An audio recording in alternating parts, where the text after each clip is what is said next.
So dito man tayo, lumipat tayo dito sa isa. Ayan. So harvest tayo.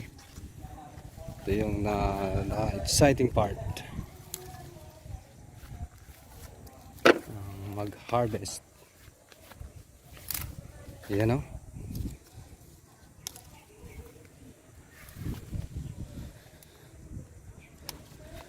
Ayan,